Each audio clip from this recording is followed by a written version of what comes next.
मैं एक छोटे से गांव में पैदा हुआ और बड़ा हुआ, जहां की रातें अंधकारमय और रहस्यमय होती थीं। मेरे दादा अक्सर हमें पुराने किस्से सुनाया करते थे। एक रात मैंने उनके किस्सों में से एक को खुद परखने का फैसला किया। ये भयानक कहानियां एक पुराने हवेली के बारे में थी, जो गांव के किनारे पर थी। कहते थे कि वो हवेली काला जादू और जिन्हों का बसेरा थी। एक रात मैं अपने दोस्तों के साथ उस हवेली की ओर चल पड़ा। चांदनी रात में हवेली और भी डरावनी लग रही थी। अंदर दाखिल होते ही हमें फौरन महसूस हुआ कि यहां कुछ तो गड़बड़ है। घड़ी की टिक टिक और हवेली की खिड़कियों की चरमड़ाहट के अलावा एक अजीब सा सन्नाटा था। हमने एक कमरे का दरवाजा खोला और देखा कि वहां एक पुरानी किताब खुली पड़ी थी। जैसे ही मैंने उस किताब को छुआ, एक ठंडी हवा का झोंका आया और किताब के पन्ने तेजी से पलटने लगे। अचानक कमरे की बत्तियां टिमटिमाने लगीं। मेरे दोस्तों ने डर के मारे पीछे हटने का विचार किया, लेकिन मैं जानना चाहता था कि यह सब क्या है।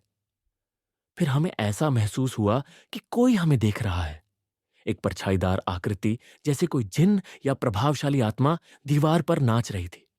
हिम्मत करके मैंने उससे पूछा, तुम कौन हो और यहां क्या कर रहे हो? उसी पल एक गहरी गूंजती आवाज आई जो हमारे रोंगटे खड़े करने वाली थी। तुम्हें यहां नहीं होना चाहिए, आवाज ने कहा।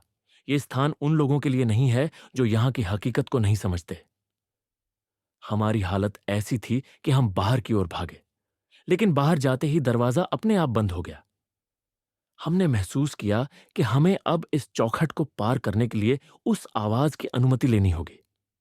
आखिरकार मैंने बहादुरी दिखाई और कहा, हम सिर्फ इस जगह की हकीकत को समझने आए हैं, हमें जाने दें। इसके बाद अचानक दरवाजा खुल गया और हमने अपनी जान बचाई। गांव लौटकर हमने तय किया कि उन कहानियों की हकीकत को जानने के बजाय अपनी आप बीती में ही यकीन करना बेहतर है। इस अविस्मरणीय अनुभव के लिए मैं उस दोस्त का धन्यवाद करता हूं जिसने मुझे इस रोमांचकारी रस्सा पर साथ दिया। शायद उस रात हमें जिन्नियत की उस अनदेखी दुनिया की थोड़ी झलक मिली, जो अदृश्य रहते हुए भी हमें प्रभावित करती है।